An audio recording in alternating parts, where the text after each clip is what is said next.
To be really honest, I'm not a big fan of the leaders of the world. I'm not a supporter of Joe Biden. I'm not a supporter of the Prime Minister Rishi in the United Kingdom. Definitely not a supporter of Fat Boy Kim in North Korea, Xi Jinping in China, and the other one, I know people will disagree with me with this one, but I just don't really like Putin.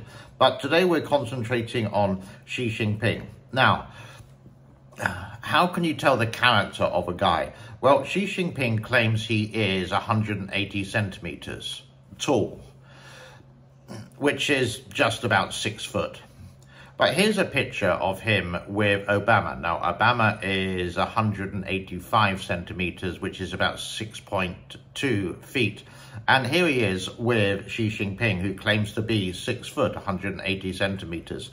It's quite obvious there that he's lying. So if that's his stance, how can we believe a word what he says? Now, in China, not so long ago, was the Two Sessions. The Two Sessions is when all the Communist Party gets together and has a meeting to discuss topics related to government laws, updates. It's all been discussed before, and it's just basically a showcase. Xi walked in and basically sat down with his 2 cups of tea and said nothing over the whole session. But from newspapers in China, it said this: Xi's 2 session messages highlight China's high-quality development in a crucial year, but he didn't utter one single word. And I always wondered whether he could actually hold a press conference, or can he just give handwritten speeches? I'm sure he doesn't write them himself. I don't think personally he's intelligent enough, but that's doing a personal slander against him. But I did actually search, and I found this one way back in 2014 when Obama was president. She was in America, and there was a press conference. He really didn't want to be there. Now, have a look at all of this. It lasts for about just under 2 minutes, and it shows that he can't hold a press conference, and that's why he doesn't. But when he's sort of like obliged to, he will only talk to the Chinese press. New York Times reporter Mark Landler directed a volley of questions at President Obama and Chinese President Xi Jinping during a press conference with the 2 leaders on Wednesday. Several months ago in Shanghai at a conference, you said it is for the Asians to run the affairs of Asia. I wonder whether you're concerned that this strategic pivot represents an effort to contain China. And then, if I may, lastly, on a parochial issue, several news organizations from the United States have had issues with residency permits in China being denied, including the New York Times. I'm wondering, in the spirit of these reciprocal visa arrangements that you've agreed to this week with business people and students, isn't it time to extend that sort of right to foreign correspondents who seek to cover your country? After Mr. Obama answered his part, Xi removed his headset to signal he was moving on. Mr. Obama smiled and shrugged. President Xi Jinping will take a question from a member of the Chinese press. He did finally answer Landler's question, though.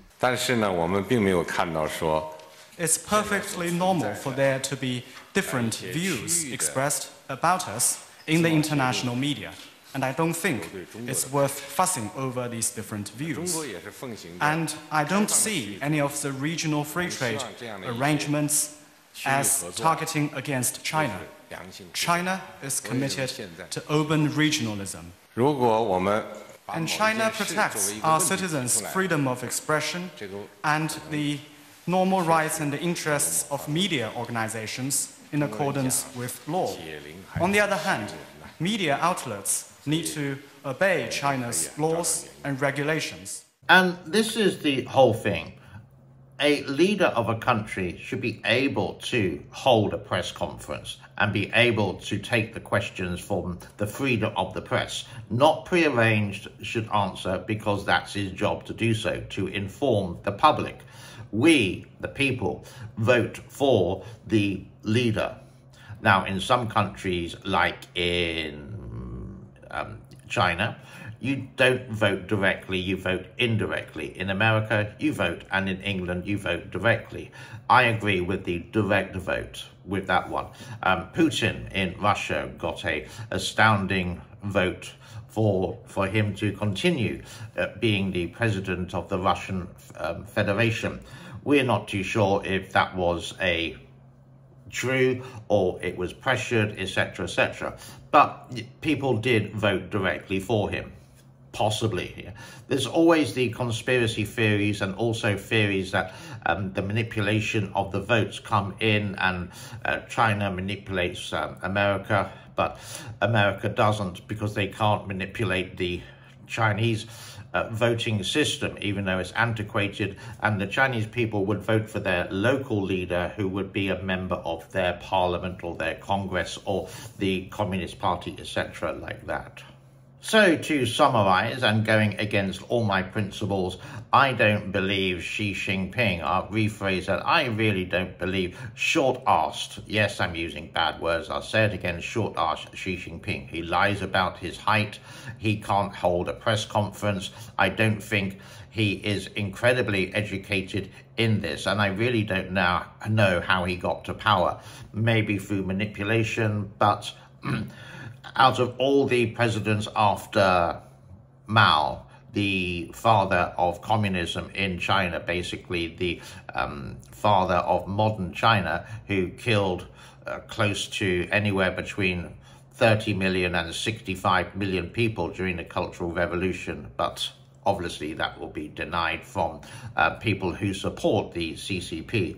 And these people won't say CCP at all. They used to, but they don't now because it's dictated to say CPC instead. And if you Google CPC, it comes up with the Canadian political or different things. It doesn't come up on Google as the Chinese Communist Party, but Google CCP and you will always get there. So I don't trust him, and I personally think the people have just had enough of him, and he does rule by fear, not by a democratic society, even though they claim Chinese democracy is a big load of BS. I've spoken my piece. I feel better now. I'm going to have a cup of coffee with Winnie, the real Winnie, not the dictator, Winnie Xi Jinping. Thank you.